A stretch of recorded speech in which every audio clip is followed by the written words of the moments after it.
Well, there you have it. Donald J. Trump and his inauguration and his inaugural speech.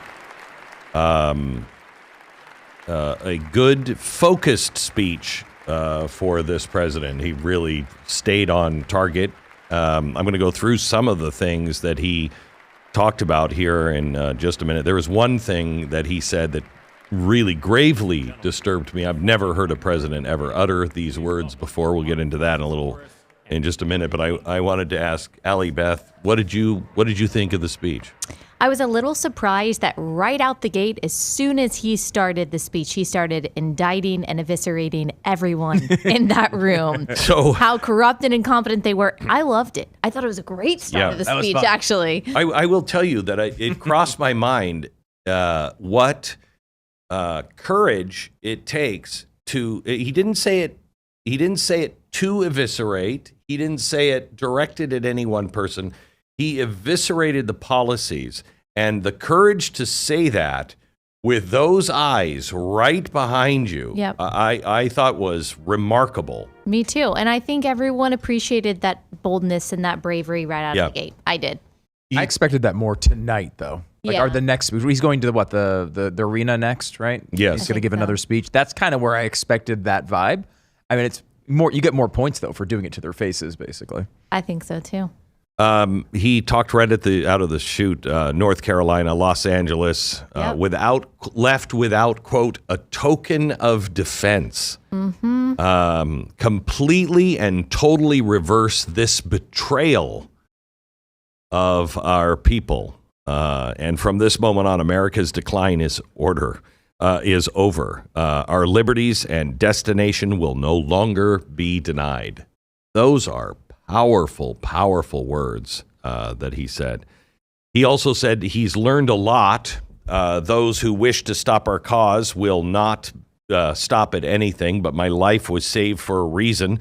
My life was saved by God. Yep. Several mentions of God in this. Yes, I was a little, I guess I wasn't surprised that he made that theological claim there, that I was saved by God to make America great again. You know that's going to make a lot of people mad, but the truth is, if you believe in a sovereign God, it was God's providence. It was. It was his mercy that saved him. For God's glory, first of all, but also we are beneficiaries of that, also for our good and for America's good. So that's just an objectively true statement. Hang on, little Carrie Underwood here as she sings in the rotunda. Beautiful. Above the fruited plain, America, America, God shed his grace on thee, and crown thy good with brotherhood from sea to shining sea.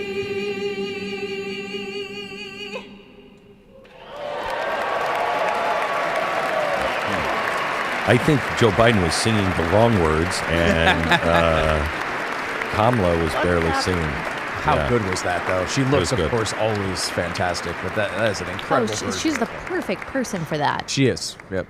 Yeah. Absolutely presidential. That was a great version of that. I mean, incredible. And she got a lot of heat for it. Yeah, of course. Oh, she did.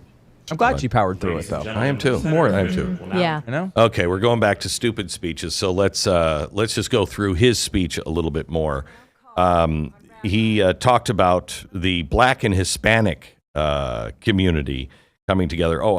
Reason why I scrolled down this far is because we were talking about God. He said not only was he saved by God, he said later in his speech, I am going to pursue unrelenting success and not forget our God. Yep. And that's what we want. That's what we want. He said that each day will work with strength, purpose, and dignity. Today will be remembered as Liberation Day. I mean, all of the language of a real revolution is in this speech. He says national unity is returning. He said, in so many words, let me get into the executive orders. And it was a long list of things that he was planning on doing today through executive order. And Stu, this surprised you. Yeah, I kind of thought we'd get this speech a little bit later. Like, I think this would be the type of thing that he might give at the arena.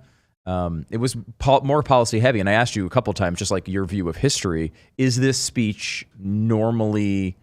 I mean, I guess, is this the maybe it's because it's inside that's throwing me. Is this the equivalent essentially to his, the American Carnage speech from 2017? I mean, that was his inauguration speech, right? Yeah, but no, I think this is Reagan putting the world on notice and saying the era of big government is over. Government is not the answer; it's the problem. Those came in his inaugural speech. But that's a big theme. That's not necessarily a specific policy. Like that, and I'm not surprised there was some of that in there. I was surprised at how much he went there. I don't think it's a problem. I just historically didn't realize that's where that stuff was placed. I think, and I'd have to go back and look at the other speeches, but my recollection, it is a place where he talks. The president will lay out the big vision, but he is so specific on enormous policies because he's got to. This is a moment the entire world was watching. If you follow American politics at all, and let's face it, most people do all around the world right now because we are back, hopefully, in a position of leading out of this darkness, he's got to make very clear statements on the big things. Like, we are taking our national security as paramount of importance right now. We are going to close these borders. I'm going to issue the Army and our military down to the borders. We're not messing around. Drug cartels, you're on notice. You're now a terrorist organization, and we're taking you out. Yeah. I mean, those are internationally heavy with ramifications. And I think something that he needed to say, not just the next day, but when the world is watching. Paying attention. I definitely think it was more specific than Biden, unless my memory is failing me. But you'll notice he was even specific on the culture war things Trump was. When he said 2 genders, male and female. I mean, certainly Biden didn't say anything about transgenderism in his inaugural speech, and he wouldn't have. But the fact that he went in that hard in this speech. But Biden did go in and talk about equity and inclusion, all this bull crap. All this bull crap. Donald Trump is not that guy. Yes. He speaks the language of the American populace. And, listen to some of this language. We're going to end catch and release. Our troops will go to the border to repel the invasion of our country. Cartels are foreign terrorist organizations. And I'm invoking the Alien Act of 1798. All foreign gangs will be gone. As Commander-in-Chief, I will eliminate threats to our country. I mean, these are powerful, powerful words. He then went into gas and oil, et cetera, et cetera. I will end the Green New Deal today, end the electric mandate, to keep a deal with our auto workers. I will build autos at a pace we've never before seen, and thank the auto workers for their inspiring vote of confidence. That's the only group that he really paid homage to, were the auto workers. He said he's no longer going to tax citizens to help foreign countries. He's going to tax foreign countries to help our citizens, and establish the external revenue service, which did not get a clap line. Did you notice that? Then he went into Doge. He's going to stop all government censorship. He didn't talk about the new propaganda laws that we had reversed by Barack Obama, where we can now do propaganda in the United States on our own citizens. I'm hoping that is just an oversight in the speech. He said he's going to end government policies that bring race and gender into every aspect of life. return to merit-based hiring, 2 genders only, reinstate the military that has been fired because of COVID with full back pay, sign an order to stop all social experiments, defeat our enemies in all places. What he said about the military was really interesting. I don't know if you caught this, Stu. We are going to, we will be defined by the battles we win, the wars we end, and the wars we don't get into. That's profound. Really good way. That's always been his view. I mean, yes. This is one of the things he's been most consistent about in his entire public discourse. Right. It's interesting also to me, and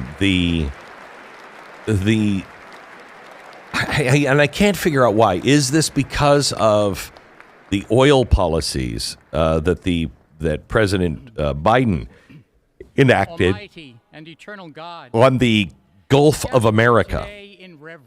I mean, it's nice, but that is just a populist thing unless it's tied to opening up the Gulf of Mexico and saying, well, you can't drill in the Gulf of Mexico. It clearly says that, but this is the Gulf of America. Hillary Clinton laughed out loud when Did she? I didn't see that. Yeah. Cackled. I don't know if it was genuine or if she was like, that's ridiculous, but I just thought it was funny to see that from her. Oh, I'm sure she thinks that's ridiculous. And the restoring of the name, this directed at Barack Obama's term, restoring the name of McKinley from Denali, which President Obama. So there are some map changes that are coming due to this, including the Panama Canal. What did you think, Stu, about his statement? He said, China is operating the canal and we are taking it back. That's a quote. I mean, you know this better than anybody, Glenn, because you were talking to him about this before he talked about it publicly. Oh, it was in June or July. It was right after the assassination, and he said to me, "You keep your eye on Panama next year. It's going to play a big role in 25." And this is one of those things that I think hit most of the American people like, huh? Yes. Panama Canal. Why is he talking about that? He has been very focused on that throughout the campaign and throughout this transitional period. It's one of the most important issues to Donald Trump. This is not one he's blowing off. I mean, he's serious about Greenland. He wants it. But I don't know that is a thing that is going to dominate his day-to-day operations. The Panama thing is to that level. He really sees this as vitally important for U.S. interests. Yeah, not just U.S. interest, defense. Yep. He sees China in our hemisphere just the way John F. Kennedy saw Russia in our hemisphere. And he's not going to play games with it. He will take it back. I don't know what that means. Well, that's what I was going to ask. What does that fight look like? Because the CCP won't give it over that easily. No, but it's Panama that can cancel all those contracts. The United States has the leverage. Now, they take the CCP out of the Panama Canal. We could be looking at a Cuban Missile Crisis kind of standoff on that. That's a very big deal. Mm-hmm. Here's the one thing that he said that bothered me, that I've never heard a president ever say, ever before. It is time to act with courage and lead our country to new heights, a country that expands our territory. What does that mean?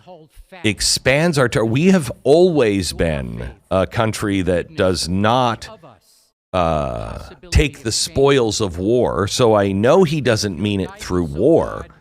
But what is the expanding of our territory that he is confident in? It would be Panama, or is it Greenland? Is it both? Is it Canada? I mean, what is he talking about there? He has kind of talked about buying all of these places. I know he has. We don't know. I know. And it would be, honestly, the best, $5 trillion America has ever spent if they were up for sale. Yeah. So he said, expand our territory and take back our manifest destiny. Now, I'm not sure the president knows the real history of manifest destiny, but that's where America went wrong in the 1820s and 30s. Manifest destiny is different than divine providence. In fact, it is the opposite. of divine providence. Divine providence is do the things that the Lord asks you to do, and doors will be opened for you. Manifest destiny is we're here because God wants us here. We're taking it. No matter what. No matter what. And that's those two things. I don't think he understands the difference between manifest destiny. What'd you say? He wasn't specific on everything else that we've talked about. He was very specific about what he was going to do. This was the one time where he just kind of threw out the euphemism. Yes. And he didn't explain it. Yes. There's got to be a reason for that. Yes. Expands our territory and reclaims our manifest destiny.